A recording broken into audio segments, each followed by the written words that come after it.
Perfume, The Story of a Murderer is a 2006 period psychological thriller film directed by Tom Tykwer, who co-wrote the screenplay with Andrew Birkin and Bernd Eichinger, based on the 1985 novel of the same name by Patrick Susskind.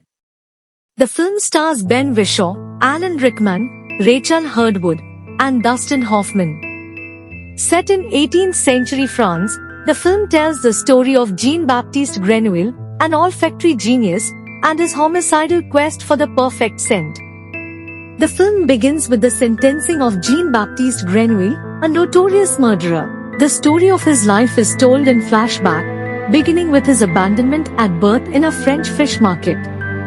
Raised in an orphanage, Grenouille grows into a strangely detached boy with a superhuman sense of smell.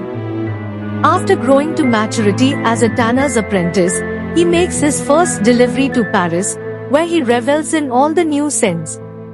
He is particularly enchanted by a red-headed girl selling yellow plums, following her and attempting to sniff her, but startles her with his behavior. To prevent her from crying out, he covers her mouth and unintentionally suffocates her. After realizing she is dead, he strips her naked and smells her all over, becoming distraught when her scent fades. Afterward, he is haunted by the desire to recreate her aroma. After making a delivery to a perfume shop, Grenouille amazes the Italian owner, Giuseppe Baldini, with his ability to create fragrances. He revitalizes the perfumer's career with new formulas, demanding only that Baldini teach him how to preserve scents.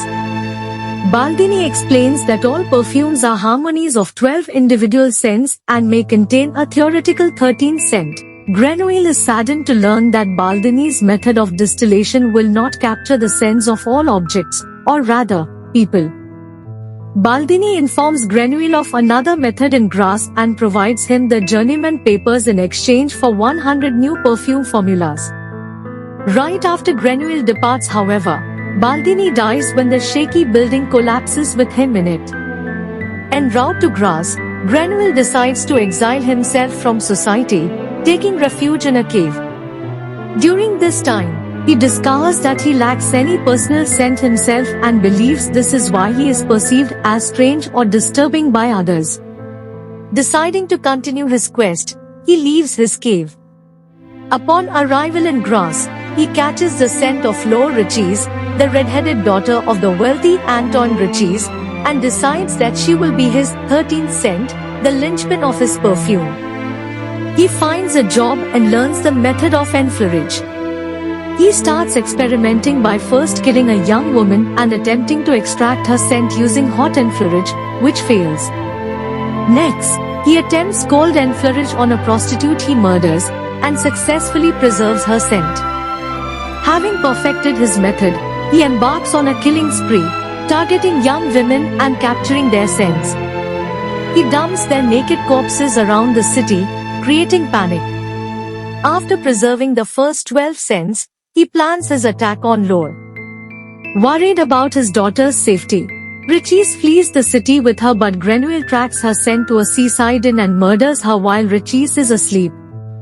Soldiers capture Grenouille moments after he finishes preparing his perfume. On the day of his execution, he applies the perfume on himself. The executioner and the crowd are speechless at the intoxicating scent. They declare Grenouille innocent before falling into a massive orgy. Richies approaches him with his sword, but is overwhelmed by the scent and embraces Grenouille as his son. Walking out of Grasse unscathed, Grenouille now has enough perfume to rule the world, but has discovered that it cannot help him to love or be loved like a normal person. Disenchanted by his aimless quest, he returns to the Parisian fish market where he was born and pours the remaining perfume over his head.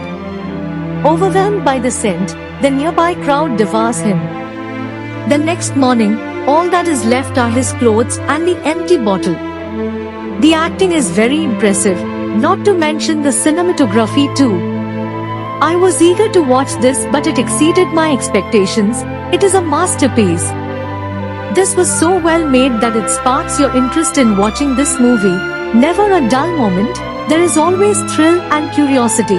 Never have I heard of this until now, and I am disappointed in myself that I haven't seen this after it was released. Perfect cast, beautiful soundtrack, beautiful cinematography and an interesting plot. No one could do this role perfectly than Ben Whishaw.